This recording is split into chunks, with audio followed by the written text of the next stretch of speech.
Hey everybody, it's Mike from the Mike Wagner Show, powered by Sonic Web Studios. Visit online at sonicwebstudios.com for all your needs. Looking at a professional website without breaking your budget? Sonic Web Studios is the answer. Sonic Web Studios offers fast, affordable custom web designs at below the competition rate. Call today, 1-800-303-3960. That's 1-800-303-3960. Or email to support@sonicwebstudios.com. Mention the Mike Wagner Show, get 20% off your first project. Sonic Web Studios, take your image to the next level. Also, time to give official shout out to our official sponsor of the Mike Wagner Show, international warring author Mia Mosensia. If you love fast-paced mysteries, you'll love Missing by Mia Mosensia, available on Amazon in paperback and ebook. Missing is fast-paced and intriguing with an unforgettable twist. Takes place in 4 countries, 2 strangers, 1 target, where truth is an illusion and those you love will be the first to go missing. It's available on Amazon in paperback and ebook. Missing by Mia Mosensia has garnered great reviews and even loved and endorsed by Howard celebrities, including Joanna Cassidy, Forrest Riley, and many others. So grab your copy today before it goes missing by Mia Mosensia, available on Amazon. Also, check out the Mike Wagner Show at themikewagnershow.com on over 30 podcast platforms, including Facebook, SoundCloud, Spreaker, Spotify, and iHeartRadio. Also, Anchor FM, iTunes, Google Play, Amazon, Audible, Apple Music, and more. Take the Mike Wagner Show on any mobile device. Subscribe to the Mike Wagner Show on the YouTube channel. Follow the Mike Wagner Show on Instagram and Twitter today. And for great gift ideas, go to Amazon.com and check out the Mike Wagner Show podcast. T-shirts, pop sockets, throw pillows, tote bags, hoodies, makes great gifts 24/7 for family, friends, and loved ones, and for your pets. Amazon.com. Check out the Mike Wagner Show podcast. And for more great gift ideas, go to Amazon.com/Mia Mosensia for great merchandise like T-shirts, pop sockets, hoodies, phone cases, and great books like Missing, Once, Wrinkles, and more. Amazon.com/Mia Mosensia. Check it out today. Also support the Mike Wagner Show on Anchor FM, PayPal, themikewagnershow.com, and you can buy me a coffee at buymeacoffee.com at the Mike Wagner Show. Make sure you donate today, and I do love coffee. I'll be happy to have one with you. We're here with a terrific gentleman who's a DJ, producer, artist, and performer, and upcoming podcast host from Richmond, Virginia, now in Pensacola, Florida. He studied computer networking, and he's also a consultant. We'll talk more about that. He's got some music out there on Spotify. He's got some hits out there. He's got some EPs called Collapse Reality 2, I Am Who I Say I Am, also Dub Shine, The Density, and more. And he also got a new release album called Up to Us, which also features You're the One, A Better Place, 24 Hours Together, title track, and more. I mean, just an amazing guy. You go to his SoundCloud and everything. Check it out. You'll love his music. Live, ladies and gentlemen, from the Plus Studios in beautiful downtown Pensacola, Florida, the amazing, multi-talented DJ, producer, artist, and performer, the multi-talented Dubshine, best or better known as Scott Williamson. Scott, good morning, good afternoon, good evening. Thanks for joining us today. Hey, thank you so much for having me. I'm so honored to be on your podcast, Mike. You're a great inspiration to me. And it's part of the reason that, I do want to get into podcasting, and I've been kind of working on that. And I've been watching you and just kind of watching how you do things, watching other people as well. I'm trying to learn as much as I can. So appreciate the time that you're giving me today. Well, it's amazing as well, too. And, I want you to take notes as well, too, while you're talking as well, too. I'm going to give you a quiz after this. So we'll do that. So cool. so you're a DJ, producer, artist, and performer. You're also an upcoming podcast host. And not only that, you also study computer networking. You're also a consultant for your own firm. And you made the trek from Richmond over to Pensacola. And you also got some great material like the EPs Collapse Reality 2, I Am Who I Say I Am. You also have your latest release, Up to Us, featuring You're the One, A Better Place, and more. And it's on all the streaming platforms. And before getting to all that, Scott, or should we say Dubshine, tell us how you first got started. Oh, wow. So when I was a kid, really young kid, say around 11, 12 years old, that's when the music really started to be kind of an interest. Before that, it was science fiction movies. Like, I was a big Star Wars fan, aliens, anything outer space, anything out of this world. I was really into that stuff. Always into technology. My dad was a computer programmer, showed me a lot of cool stuff where he worked at. So I was just fascinated with technology, the future. And so when I started listening to music, the kind of music that really sort of resonated with me was this new 80s new wave music, this new wave sound, the synthy, futuristic. They used to call it electro funk back in the old days. I don't even know if they labeled it that at the time, but it became to be known as electro funk. These songs sort of had a futuristic theme to them. So you had songs like Planet Rock. You had songs like Pac Jam, which was sort of a play off Pac-Man, the video game. Oh, my favorite. Yes. Yeah, all of those sort of things. The list goes on and on and on and on with those kind of tracks and songs and everything like that. So it was really fascinating to me as just a little kid. And so I bought these records. I'd go out and cut grass and make money, buy these records, just collect them. Bought turntables. I started learning about the hip hop culture, which was really kind of connected to that kind of electro music at the time. It was sort of a twist, because hip hop at the time was sort of recorded with live instruments, live instrumentation, guitar players, drums. Maybe they would use like old breaks from disco songs or funk songs like James Brown, things like that. I remember that. Yes. Yeah. And then around 1982, 83, they started introducing this more Kraftwerk sound, thanks to people like producers like Arthur Baker, John Roby, Africa Bambaataa, Man Parrish, people like this that were really into electronics. And they started to kind of, mix that sound together. And when I heard these records, Mike, it really resonated with me just as a kid. So again, I collected them. I became a DJ. I started playing this kind of music. As you probably know, this music evolved throughout the 80s. The 80s was a very time of change. Like, you had so many different genres coming up. Punk rock started getting popular. New wave music like Duran Duran, all of these sort of groups. Hip hop was going through so many different changes.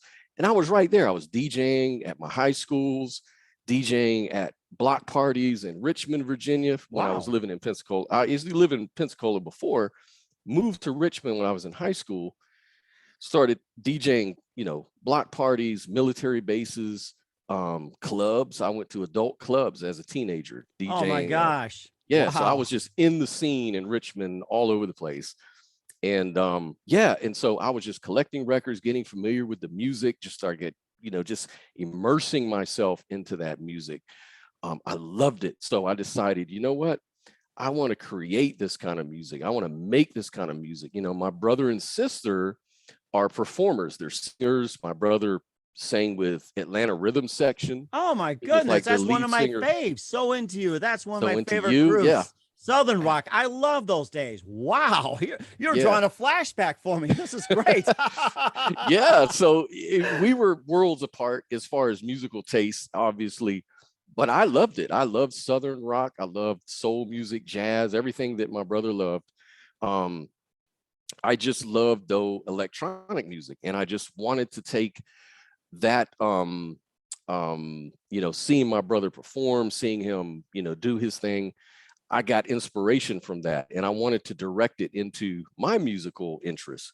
And I did. I started producing records, producing songs in Richmond, Virginia, putting stuff out. And it's just been from there. It's just been that little kid in me, that little child in me can never go away. I just have to create more music. I'm still in tune with the latest electronic music. It's just a love that never dies. So it sounds like it too. Now, your next assignment is mix Kraftwerk with Leonard Skinner. That's your next project. Yeah. Oh my gosh. That'd be awesome. As soon as you mentioned Kraftwerk, a lot of these things came up. Audubon was one of my favorites. And I listened to it. It's like, oh my God, it's like you're about hopping a Volkswagen and getting on the Autobahn and see how fast you can go with that bugger, or, whatever you drive. And that was our big thing. But then when it comes to, all the hip hop and everything else, some of the earlier days, who are some of your other favorite hip hop artists growing up, even from like the old school? Oh man. So again, Africa Bambaataa and the Soul Sonic Force got me. They sort of pulled me in with that song Planet Rock. And then all of their releases after that, they got me. It had that Arthur Baker, John Roby sound of Electrosonix. But then as it went on, I started falling in love with lyricists like Eric B. Rakim, Grandmaster Flash, Melly Mel before that. Grandmaster Flash. That was a name I was going to bring up. And he was like, what? The grandfather of rap, along with, let's see, there was another one. Who was it? Grandmaster Flash, and there was Sugar Hill Gang. Sugar that Hill, was Curtis Blow. Oh my Curtis God, Blow. he's my favorite. Yes, and then Run DMC really just hit through the roof. And they say you talk too much, you better shut up. which I don't shut up. I know you don't, but nope, can't do it. No. Sorry, guys, that doesn't apply. But of course, with some of the other hip hop and of course Southern rock, yeah, Leonard Skinner and everything else. What were some other genres that you really got into, and especially some of the artists? Yeah, so I got into just about everything. Anything that Teddy Riley would produce. I used to love his records. They did really well at the clubs. I was DJing at these military clubs, people from all over. I started getting into, I was really keyed into the production, really heavily. Like I pay attention to people who are producing these records. Like I said, Teddy Riley.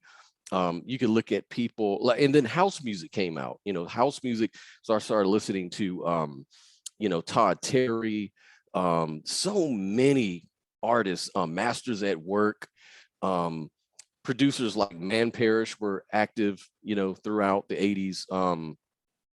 So many producers and people that really keyed it in. So I was in the R&B, anything sort of upbeat dance floor related was my thing. I just loved to dance. In the 80s, I was one of these kids that were out there breakdancing and I remember that. It's like you had a big thing. You had to move like this. You get down, you spin or something, just like that movie Breakdance. I remember that so well. Yeah, absolutely. So I was just immersed in the culture, and being a DJ, I was involved so heavily. So I just couldn't get enough of it. Any record that would come out, back then, the funny thing is, back then, a lot of this underground sound, whether it's underground hip hop, dance music, you wouldn't hear this stuff on the radio or the internet like you do now. So there was no real way to listen to it. So I would waste a lot of money at the record stores just buying records. I mean, probably get paid, go to the store every Saturday, buy about 10 records, maybe 2 jewels were in there. Rest of them were probably garbage, in my opinion. But that's what I did. I just collected wax and records, and it was just that's how I started to know and understand a lot of what I'm talking about. It's just by being involved, and it was a wild time. It was a crazy time, but I loved it. That was my childhood. And I hope you save your record collection, because vinyl's making a comeback, and the jewels you have could be worth a lot of money, and those so-called not jewels could be worth just as much as well too. It could make a comeback. So don't throw out your vinyl, guys. Even Scott will tell you that. Yeah. Those are jewels, absolutely. And you mentioned Kraftwerk. They came from Germany. Shortly after, I did a few things in Richmond, musically. Worked with different rap groups, I worked with a house music producer, Tony Fernandez, who was affiliated with 95 North, which was a huge underground house music artist themselves in their own right. They had tons of hits. After that, I went to Germany. I actually lived in Germany. My job takes me there. Like I said, I'm an IT contractor. I had a little consulting firm. And I went to Germany. I worked with NATO headquarters in Belgium for a German company. But while I was there, I met some really super producers, a fella named Kai Portolano, who was a guitar player. He knew my brother. And we actually started a group. My brother actually lived in Germany at the time. Wow. That's what brought me there, because I had family there. And my brother was touring with a different group called Sunnyland Blues Band. Okay. And he had just got done working with them, and he was looking for a fresh new project. And we hung out, he hadn't seen his little brother in so long. And he was like, yeah, man, let's hang out, let's do stuff. And we hung out, we talked, and we caught up. And he knew I was into the rap music, and I was a rapper myself. I was doing everything, and he was like, "Hey man, you're pretty good. We ought to get together. I could sing, you can rap, and we can get Kai, who's an excellent guitar player, and we could do sort of this kid rock type stuff, this kind of like Southern rock with rap. How do you think about that?" I was all for it. And we made wonderful music. We cut a nice album, and we were just touring around Europe, just playing at every festival we could and just having a great time. We worked with different record labels. I worked with record labels, XYZ, or ZYX, I'm sorry, over in Germany, which was like a dance music label. And I produced some rappers there, toured with them, like did a few shows at some festivals. So I had a lot of experience doing that, and just a blast, man, just a blast. And it sounds like it too. Among the countries that you toured and played, besides your native German at the time, what was your favorite country or favorite place to play? Italy. Wow. Is a wonderful place for that, because the crowds are so receptive and they're so energetic. They have a different sort of energy than, say, Germans or French people.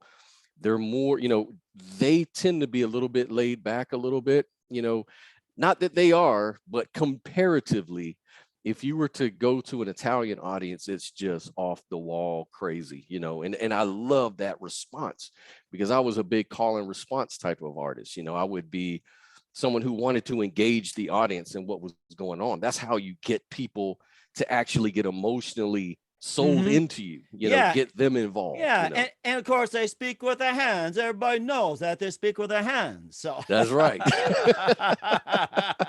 You know it. Oh yes. And of course, the thing you did in Germany, throughout Europe as well too. How did the Americans respond with that type of music when you brought it back to the States?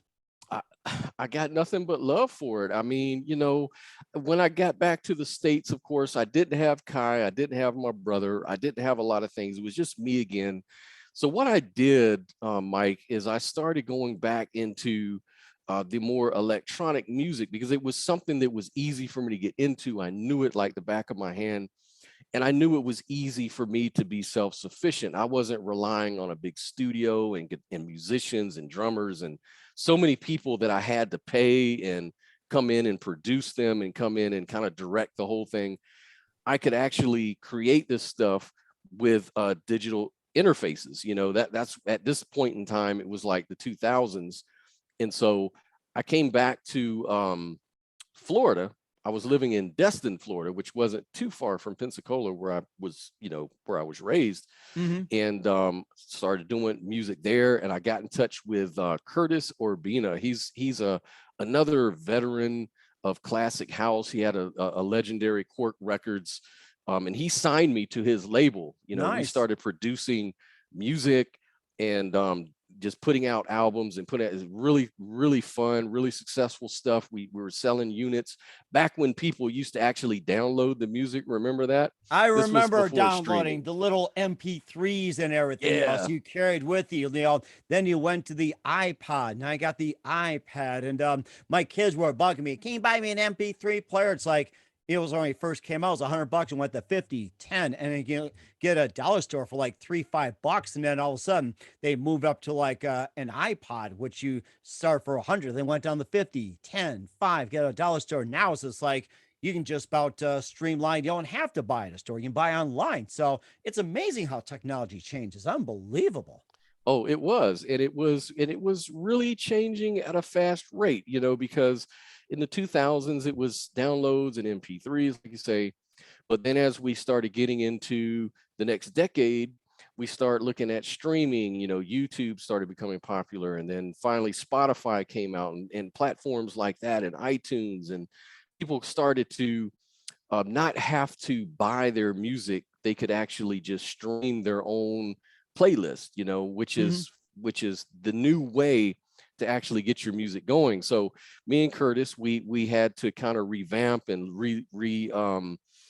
think about our direction, which would be shorter song length, because when kids play a song, they're only interested in like 2-3 minutes. So with the dance music, as you may know, these songs could be like 7 to 10 minutes long, and that was normal because the DJs, you know, they'd want to mix these things, they'd want to play with them. They're kind of like little sound banks, you know, in themselves, and so they can play with it. But you know, when you're talking about streaming, you're talking about kids and even adults. They just have a short attention span, you know. And it's also gotten shorter and shorter as well too. It's like I did some DJing myself too. It's just like, you know, a little bit of house, a little bit of this, and a little bit of that. And of course, take that 7-10 minutes. You have a break. You can get a drink, have a smoke, interact with the fans, or some girl will hit upon you or something, and then you know, like 10 minutes, like, oh crap, put another song on and you know, circulate your way through, or you can just walk off and dance yourself. But yeah, you're right though. You know, I've talked about this a lot, and these people I talk to, it's like the attention span has gotten shorter and shorter. Now, artists put out songs about 2 minutes long at the most, 90 seconds. They come out 1 minute songs, even 30-second songs. Nowadays, if you don't hook the kids within like 3 to 5 seconds at the most, you've lost them. You know, that's right. That's right.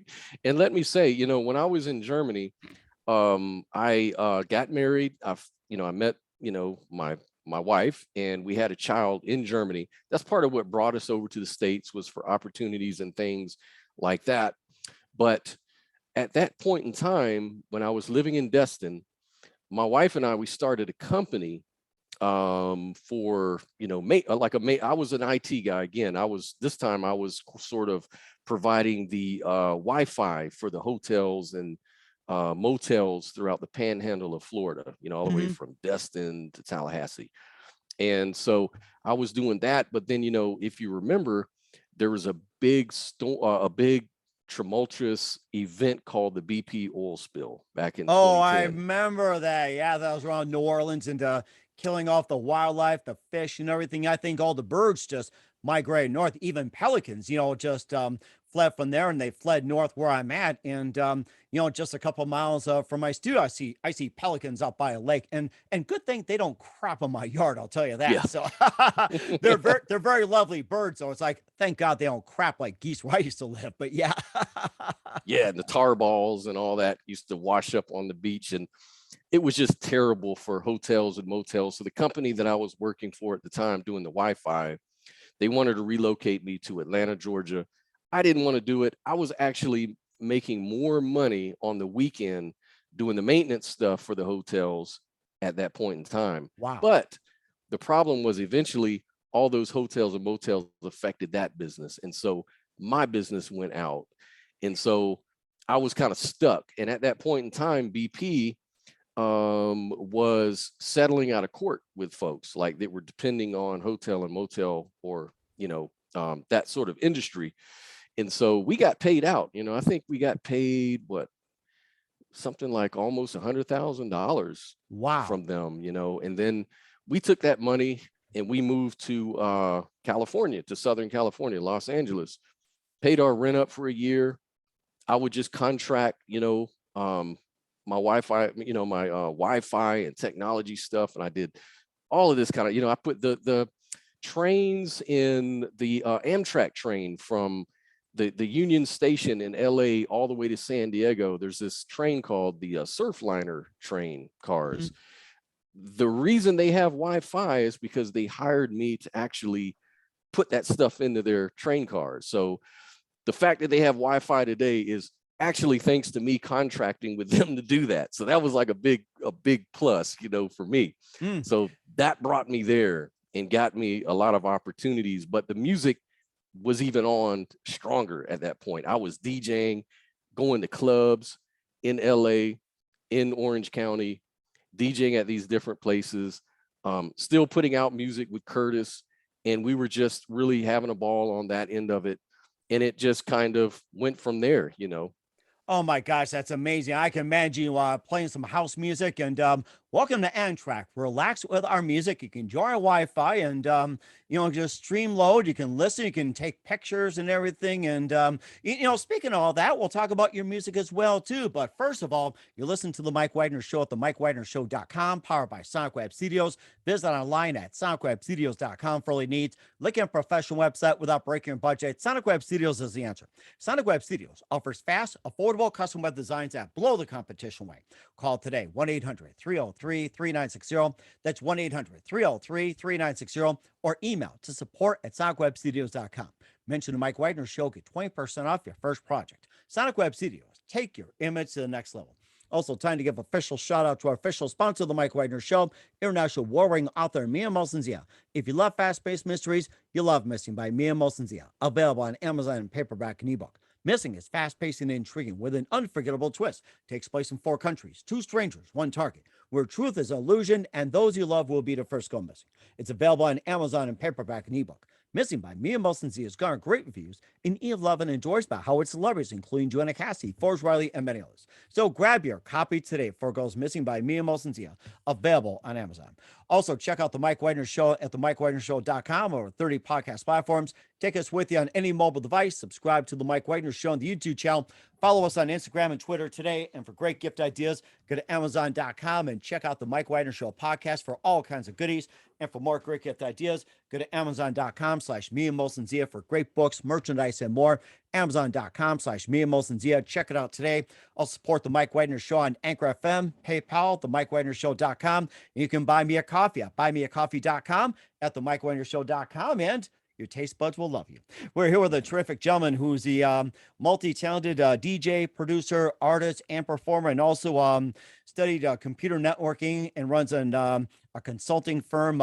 Scott Williamson, best known as Dubshine, here on the Mike Wagner Show. And we talked about music. We talked about how you got started. And of course, being on a train, playing music on Wi-Fi and getting people to stream on Amtrak, which, by the way, I'll come on Amtrak and see as well, too. You can get on Wi-Fi, listen to your music. And speaking of your music, you got some great music out there. You got the EPs, Collapse Reality 2, I Am Who I Say I Am, Dub Shine, The Density, and more. You also have a new single called Up to Us, along with some others like You're the One, A Better Place, and more. And tell us about some of your works as well, too, including the EPs. Oh, absolutely. So when I came back to the States, I worked with Curtis. The first thing we did is we put out the I Am Who I Say I Am EP and other tracks along with that into a full album called I Am Who I Say I Am, which was a full 14, 15 track album. Did really good. We did a lot of unique things. I had like tracks with Egyptian music on it, that was really weird but with a EDM type of beat, and that was really, really cool. I discovered a new sort of sound that was sort of deep and laid back, kind of dark and raw and minimalistic, and it seemed to work. It seemed people were really into that sort of sound, and as things went on, the music industry went that way. It seemed like all of the songs started becoming more raw, minimal, and deep, jazzy, very sparse chords here and there, heavy bass lines, sort of hypnotic. And I just kept on with that sort of direction. And so, I started releasing those things with Curtis, also doing remix projects with other labels as well, labels down in Miami. I met some artists through that who still working with me till this day. Nice on stuff. But they would pay me to do remix work. I have a partner in Richmond, Virginia, who I used to do work with back in the 80s and 90s. We're still tight. We call ourselves Electrosonix. So that's another moniker that we do. And we released music on our own label. We did remix work with Curtis label, The Quark. We did remix work for the labels in Miami and different record labels in Europe called Ice Media.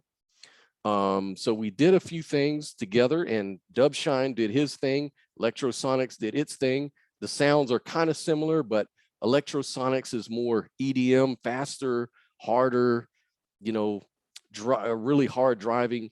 Dubshine, I would say, is maybe a little more laid back, jazzy, progressive. It's sort of like that, And and so when me and Curtis, we're not really releasing that much music anymore. I think the last thing we did was about 2 years ago. We were just releasing EPs just every month, sending them to the DJ record pools, getting play. Nothing was really catching on, to be honest with you, with that. So we kind of sort of just fizzled on that one. But I said, I need some more inspiration. I need something that can really inspire me. So what I did is I went and bought myself a new studio. I just revamped everything. I'm like, I'm stepping away from the computer, and I'm just going to buy this old hardware, like back in the 80s and 90s, like the drum machines, the keyboards, the 8-track mixer, the whole 9 yards, 12-track mixer is what I have. And I said, you know what, this is going to inspire me to make different sounds and different stuff. So got that stuff together, and I said, I'm just going to put this stuff out on my own. And so I did the Collapse Reality. I'm now putting out a new album that's coming out next week called The Underground. And it's really, it took a lot of time to put that thing together. This album is all hardware, all my new hardware. This is the thing that fascinates me, Mike, is that what used to fascinate me as a kid is when you could do the MIDI. You could sync all your equipment together, push a button, and your arrangements, you could just arrange it on the fly. It was just so cool. No one take was alike. You could just get into the feel of it. All your instruments are sort of playing like a little orchestra. And here you are, a one-man band, just mixing things together. You're dropping in and out on your mixing board, blah, blah, blah. Changing your pattern, your drum patterns up.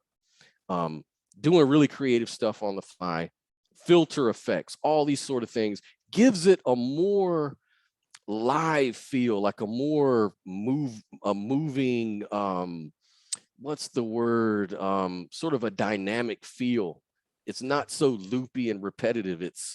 You're always doing something because you're just there having fun. And so it's building and building and building, I think you know what you're talking about. I'm sure the word will come up later as well too. And I also thought about this one, so going to flashback, that you also have the Moog synthesizer and Mellotrons. It's like you're programming a few things, just go on and on and on. So it's just like, I wouldn't mind making a comeback, the Mellotron. So yeah, absolutely. All those analog sort of synth sounds, those synth engines are really cool. I mean, they really give you a thick sound, and like I said, it's dynamic, so you're constantly building and you're constantly doing little things here and there to give it that you don't really do in a DAW necessarily. Those things are kind of, you're just polishing things up after, and it's sort of boring, to be quite honest. And I think with my music, it just became a little stale, in my opinion. Like I started thinking, this is so kind of repetitive. It's sort of, it's not really, something's missing.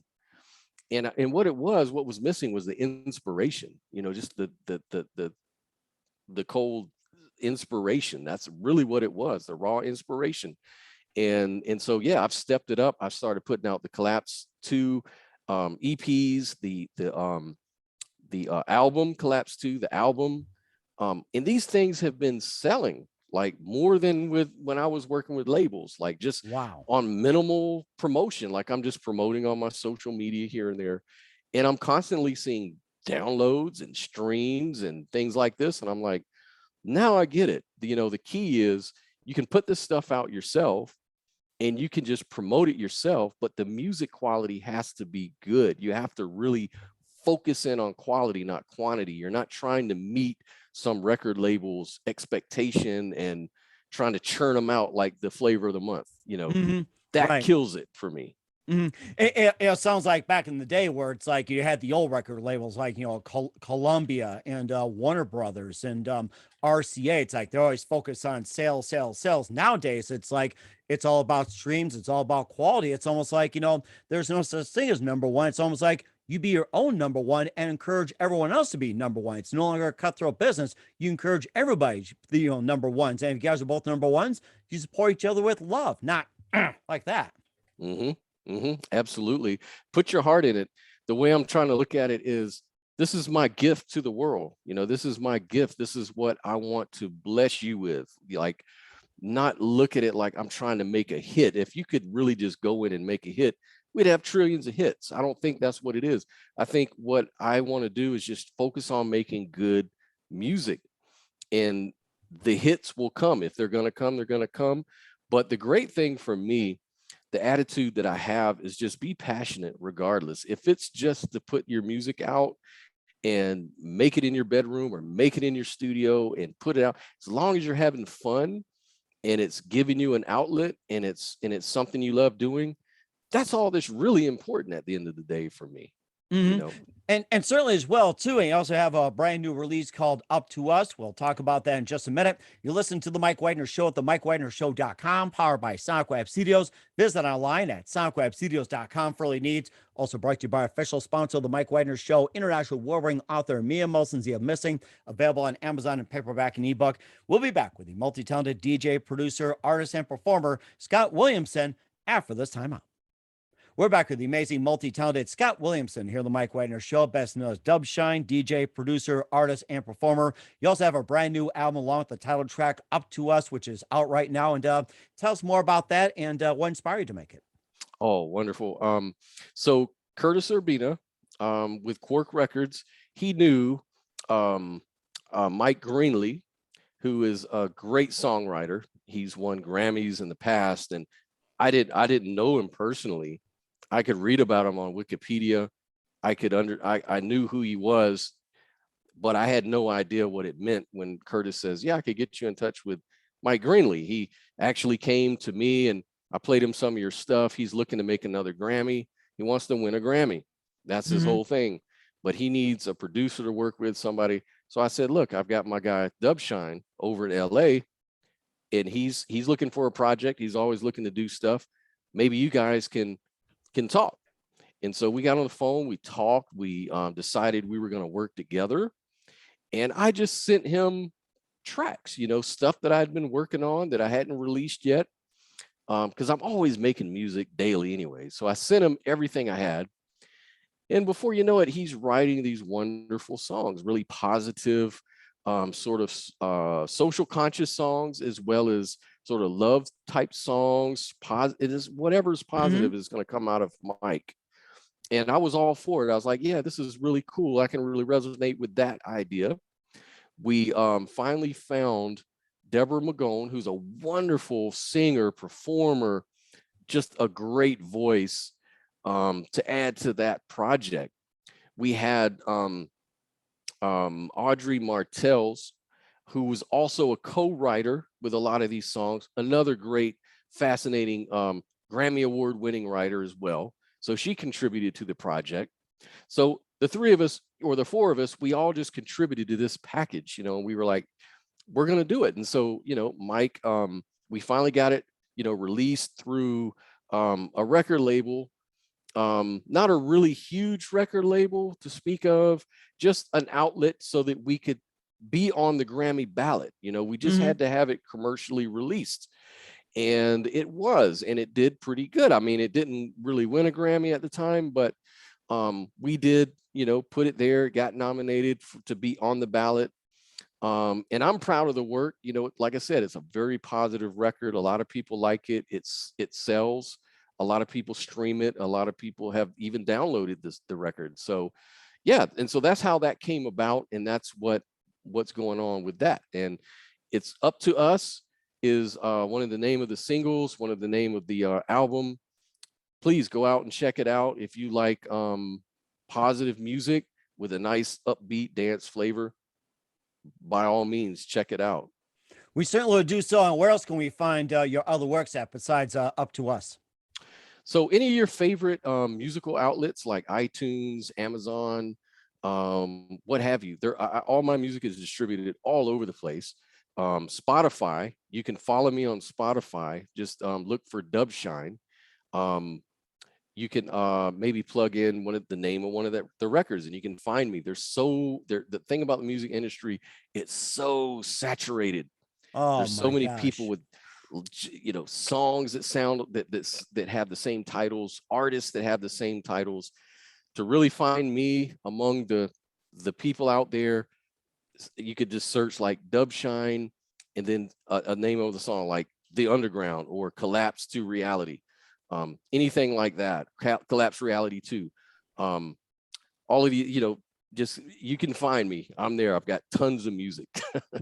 And certainly will do so. And I'm going to go through those tonight, one by one with you, Scott. So Cool. we're here with Scott Williamson, DJ, producer, and performer here on the Mike Wagner Show with Up to Us and More. And just a few more things here, Scott. What else can we expect from you in 2022 and beyond? Okay, so now I'm doing a podcast. This channel on you, it's a YouTube channel called Electro Live, and so far I've recorded about 8 interviews. What I do is I speak to some of my favorite veteran artists. Like I've interviewed Man Parrish, like I mentioned before, huge electro artist. Interviewed him, was fascinating. Interviewed 95 North, who I knew back in the 90s were big house music artists. Interviewed them. The reason I do that is I just want to pay homage to those who really help shape the culture of hip hop and dance music. So you can find me there, Electro Live, and it's all about that, you know, paying homage to the greats and also up and coming new artists. So if you're a new artist and you've got music and you want to promote it, hit me up, man. I will interview you. I'll promote you. I'll link all your stuff in the description and everything. So here I am. So that's the other thing that I'm doing, along with releasing more music. And then how do people get in touch with you when it comes to being on your show? So you can catch me at either electrolive@gmail.com or dubshinemusic@gmail.com. Okay. We certainly will check that out. And who do you consider biggest influence in your career? I would say Arthur Baker, to be quite honest. Arthur Baker and Man Parrish, those Okay. 2 artists. Not really sure who's the biggest one, but it's a really tough one because those 2 guys produced records that I really loved and got me started to begin with. Those 2 artists, those 2 producers rather. Okay, that's really amazing. And what's the best advice you can give to anybody at this point? Just go with what you feel, go with your heart, feel, if you, don't try to sell out into something you're not really feeling passionate about. Passion is everything. And that's with your work, whether you're just a job, like find a job that you love to do, that you feel passionate about. You'll never be good at it and you'll never be happy with it if you don't love it and are passionate about it. But if you're passionate and you love what you do and you're going to get good at it, you're going to become a master, and then you're going to love it and you're going to be proud of yourself and you're going to be successful, at whatever it is that you're passionate about. So that's what it is. Discover, look inside, discover about yourself. What is it that you want to do musically? Stick with what you love and just master that stuff. That is great advice. And I got to say this, that I'll see you at the top when it comes to your new podcast. So we'll do that. Thank you so much. Thank you. So I'm going to learn a lot from yourself. Sounds good. We'll talk about that as well, too, when we're done. We're here with the amazing Scott Williamson here on the Mike Wagner Show, best known as Dubshine. Scott, a very big thank you for your time. You've been totally amazing. Learned a lot from you. Looking forward to having you again soon. Make sure you keep us up to date. Keep in touch. We'd love to have you back. Once again, tell us about your upcoming projects, what's your website, how do people contact, where can people purchase or check out your music? Perfect. Thank you so much. Again, huge honor being here. And your website and how they contact you. Okay. So again, you can find me at dubshine.bandcamp.com. That's one good place. That's where I'm putting all my music up at. If you don't want to go through these different outlets, you can go direct there. You can go to my Facebook page, which is Facebook Scott Williamson. You'll find me there. Dubshine Music Facebook, I have that as well. And again, my good email address to catch me at would be dubshinemusic@gmail.com. You can please reach out if you want to be on an interview, if you want to do, you need remix work, or you need to collaborate with me or do anything like that. Here I am. I'm totally open-minded. We certainly will do so. We'll have people check you out. Once again, Scott, a very big thank you for your time. You've been absolutely fantastic. Looking forward to having you again soon. Make sure you keep us up to date. Keep in touch. We'd love to have you back. And we definitely wish you all the best. And Scott, you've got a great future ahead of you.